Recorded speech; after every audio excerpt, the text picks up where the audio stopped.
نمو الشعر الشريف إن شعر سيدنا رسول الله صلى الله عليه وسلم ما زال ينمو، خصوصا إذا حفظ فترة ولم تقسم الشعرة الواحدة وتوزع بين المسلمين للبركة، فإن نموها محقق وملاحظ. Firstly, the growth of the noble hair.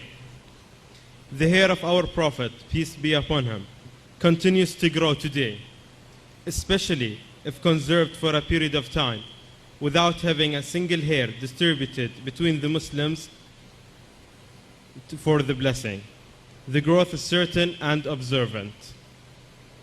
इसमें सबसे पहला ये बाल मुबारक बढ़ते हैं, नबी करीम सल्लल्लाहु अलैहि वसल्लम के बाल मुबारक बढ़ते हैं, खासकर इसे कुछ वक्त के लिए अगर रख दिया जाए तो ये अपने आप बढ़ने लग जाते हैं।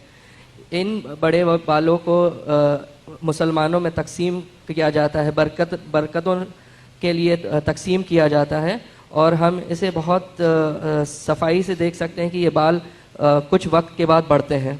മഹാനായ റസൂലുള്ളാഹി സ്വല്ലല്ലാഹു അലൈഹി വസല്ലമ തങ്ങളുടെ ഷഅറെ മുബാറക്ക് അത് ബറക്കത്തിന് വേണ്ടിയിട്ട് നമ്മൾ സൂക്ഷിക്കപ്പെടുമ്പോൾ തന്നെ അതിനെ നമ്മൾ സാധാരണഗതിയിൽ അതിനെ കട്ട് ചെയ്യാറില്ല. എന്നാൽ ബറക്കത്തിന് വേണ്ടിയിട്ട് മറ്റു ഭാഗങ്ങളുടെ ആവശ്യങ്ങൾക്ക് വേണ്ടിയിട്ട് ആവശ്യത്തിന് നമ്മൾ അതിനെ മുറിച്ചു കൊടുക്കുകയും ചെയ്യുന്നതാണ്. ചില സന്ദർഭങ്ങളിൽ അതിന്റെ ആവശ്യാനുസരണം എല്ലാവർക്കും ബറക്കത്ത് ലഭിക്കട്ടെ എന്നുള്ള ഉദ്ദേശത്തോടു കൂടെയാണ് അങ്ങനെ നമ്മൾ പ്രവർത്തിക്കുന്നത്.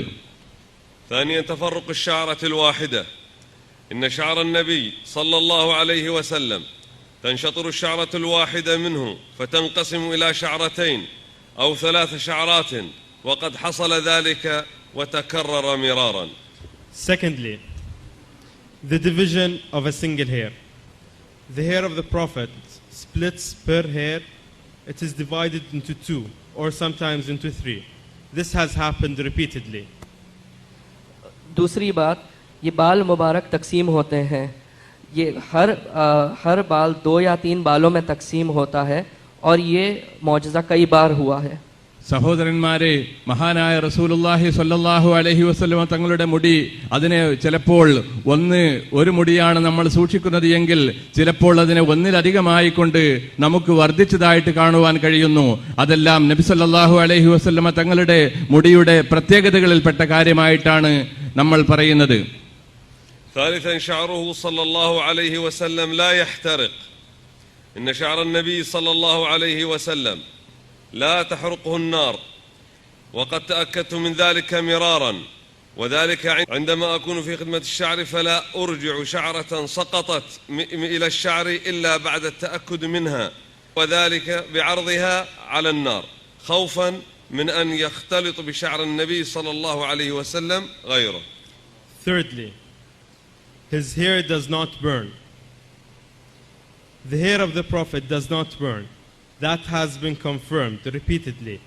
When I'm in the service of the hair, not recognizing the Prophet's hair from another, I would place the hair on a fire flame, and the other hair would burn right away, and the Prophet's hair would stay stable. This is out of fear to not getting the hair mixed with the Prophet's hair. तीसरी बात, नबी करीम सल्लल्लाहु अलैहि वसल्लम के बाल मुबारक जलते नहीं हैं.